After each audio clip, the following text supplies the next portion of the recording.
Guys, welcome back to the channel. আর আশা করি তোমরা খুব ভালো আছো এবং সুস্থ আছো। নতুনভাবে নতুন ভগের সাথে চলে এসেছি আমি আবার। তো এটা দেখছো কি আমার করলে থেকে তো আমার কালকেও ভিডিওতে দেখেছি, এটা হচ্ছে আমার ভাইপো আমার দাদার ছেলে। দেখো জিপ হয়ে গেছে, দেখছো এরকম ভিডিওতে জিপ হয়ে গেছে। হ্যাঁ, এটা দিবা ছিল দিবা। এখানে পুজো শুরু হয়ে গেছে, এটা দেখতে পাচ্ছ হয়তো তোমরা।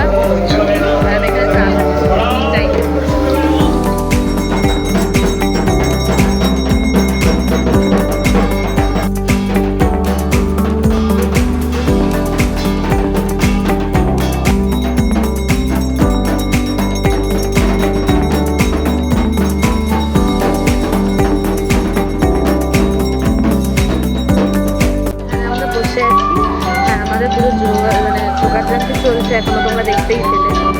তো দেখি নেক্সট কি হচ্ছে, ঠিক আছে? ততক্ষণ আর মহিলাই ছেলে আমার কোনো দোষ নেই, বুঝলে? গান এলে আমার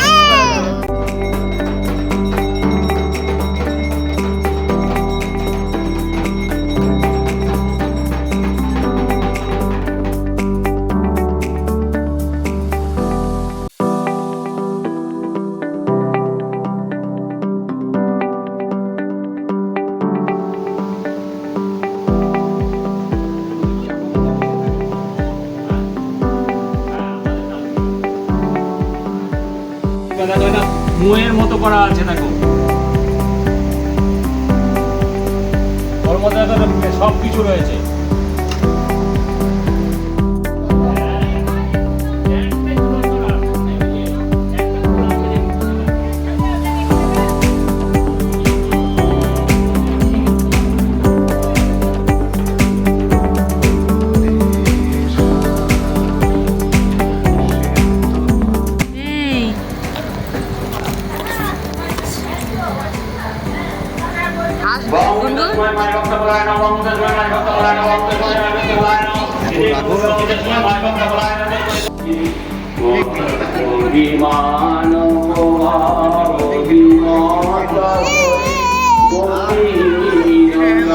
এখানে চলছে ঝগড়া দুজনের মধ্যে। অবস্থা দেখুন।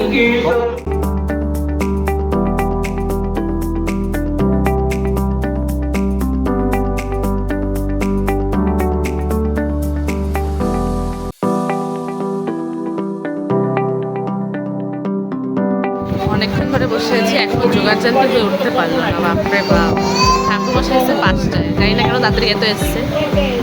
দেখি কখন হবে শুরু পুজো, দেখালাম। এই যে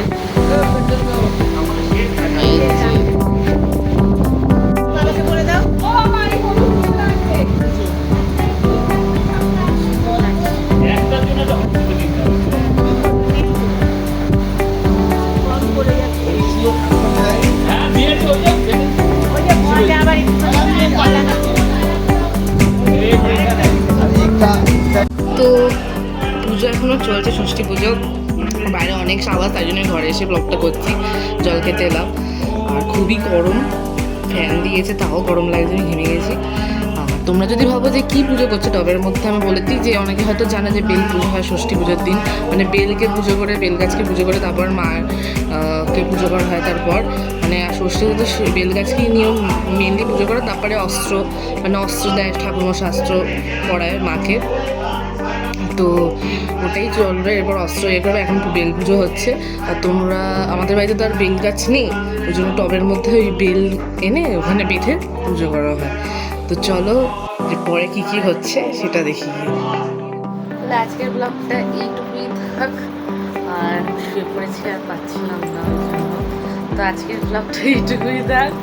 যদি ব্লগটাকে ভালো লেগে থাকে তাহলে do like, share and subscribe my channel. যদি খুব ভালো লাগে তো কমেন্টও করো। আর এদিকে মিঠি আমাকে হাতে নেল পালিশ পরিয়ে দিচ্ছে, আমার ল্যাদ লাগছিল।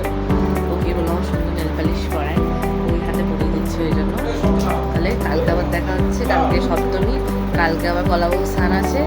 সকাল সকাল 8টা সাড়ে 8টার মধ্যে বেরোতে হবে, কালকে সকালে উঠতে হবে। আর আমার খাওয়া দাওয়া হয়ে গেছে, সবার খাওয়া দাওয়া হয়ে গেছে।